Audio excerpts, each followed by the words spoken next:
د کویلې کانه خدای دې ورک کا، د کویلې کانه خدای دې ورک کا، د شنګلپار زلمي چې خوري زړګی مې چوینه. السلام علیکم. نن زه ستاسو سره په یو ډېره اهمه موضوع باندې خبره کومه. زما موضوع ده د شنګلې بدقسمتي. شنګله د پاکستان په بیکورډترینه ضلعو کې یوه ضلع ده چې د هغې پسماندګي او د هغې غربت چې دی هغه د چا نه پټ پناه نه دی.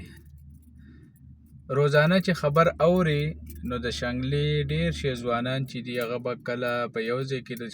د کویلې په کان کې مړه وي، کله په بل ځای کې په د کویلې په کان کې مړه وي. او د هغې غټه وجه د زموږ د پسماندګۍ د تعلیم او د هنر نه لرېوالی دی. که چېرې زموږ په ځوانانو کې تعلیم وي، هنر وي، نو هغه به بیا ټول دغه شان د کویلې په کانونو کې د کمرو او د غرونو د لاندې نه راتلو، بلکې هغو سره به داسې ښه جابونه هم وي، ښه ځایونو کې به هغو کارونه کولې او بیا به داسې موږ 20 او 30 جنازې په یو ورځ د کویلې د کانونو نه راوچتولې. دا هغه بدقسمته ضلع ده چې په د دې کوم سیاسي قیادت چې دی هغه د هر حکومت حصه وي او په هر حکومت کې دا په ښه عهدو باندې پاتې خلک دی. اوس دې خلک چې کوم دی دیو چېرته هم د شنګلې د ترقۍ دپاره یا د دې خلکو د پسماندګۍ د لرې کولو لپاره هیڅ یو اقدام نه دی کړی. د هغې وجه دا ده چې دیو غواړي چې موږ همیشه لپاره پسمانده یو، موږ دیو ته محتاجه یو. همدغه خلک زموږ دغه جنازو له راځي او موږ بیا په هغې باندې ووټ ورکوو. موږ اکثریت خلک چې دی نو هغه په دې باندې ووټ ورکوي چې دا پلانکې سړی چې دی دا زما دعا له راغلی او هغه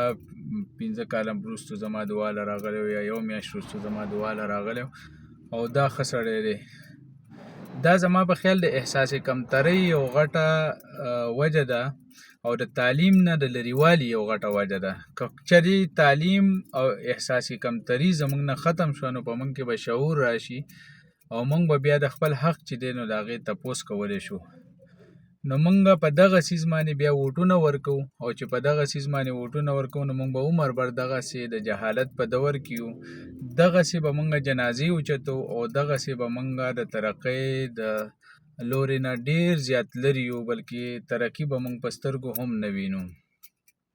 نو زما د شنګلې خلکو ته دا درخواست دی چې لږ ډېر شعور په ځان کې پیدا کړئ،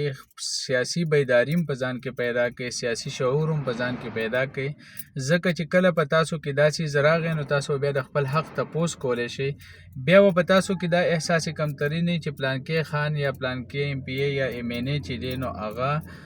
زما دعا له راغلی او زه له ځکه ووټ ورکوم. نو چې تاسو چاله ووټ ورکوئ نو د هغو نه تپوس وکئ چې پکار ده چې هغو په دې سیمه کې په دې خپله خاورې د دې سره مینه وکړي، په دې کې ټکنیکل ادارې چې دي هغه تربیت د هغې شروع کړي، د هغې نه علاوه د تعلیمي میدان کې زموږ لپاره څه وکړي چې زموږ بچي چې دي، زموږ وروڼه چې دي یا زموږ خلک چې دي هغه بیا د کویلې په کانونو کې نه مري.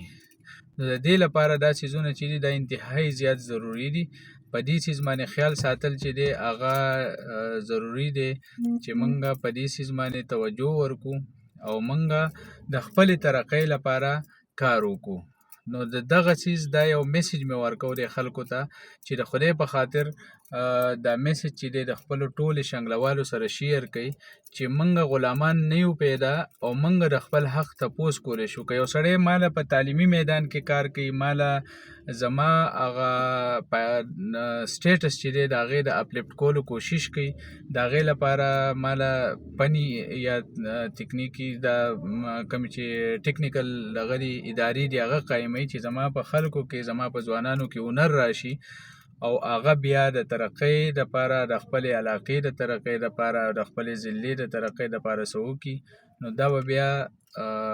موږ به دا شنګله او زموږ دا خلک چې دا به ډېر زیات په ترقۍ لاړ شي. نو دا شعور ډېر زیات ضروري دی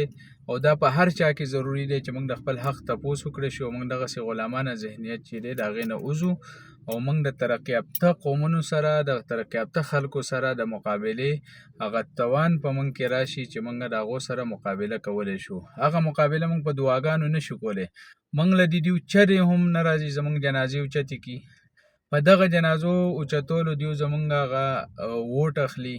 او بیا موږ د دیو نه تپوس نه شو کولی چې تاسو زموږ لپاره څه وکړو. نو په دغه څیز باندې سوچ پکار دی چې موږ به ترقي څنګه کوو.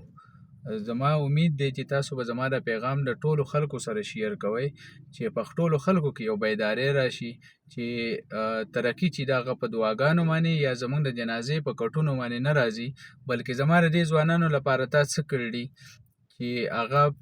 بیا د کویلې په کان کې دغسې 10 او 20 او 30 کسان چې د غرونو د لاندې نه راځي. نو د دې لپاره تاسو خپل ځان کې هم شعور پیدا کړئ، په دې معاشره کې هم شعور پیدا کړئ. نو انشاءالله هغه ورځ لرې نه ده چې موږ به د نورو خلکو په شان ترقي هم کوو او د هغو په شان له هنر او د هغو په شان تعلیم به هم زموږ په لاس کې او بیا به موږ د غرونو د لاندې نه راځو.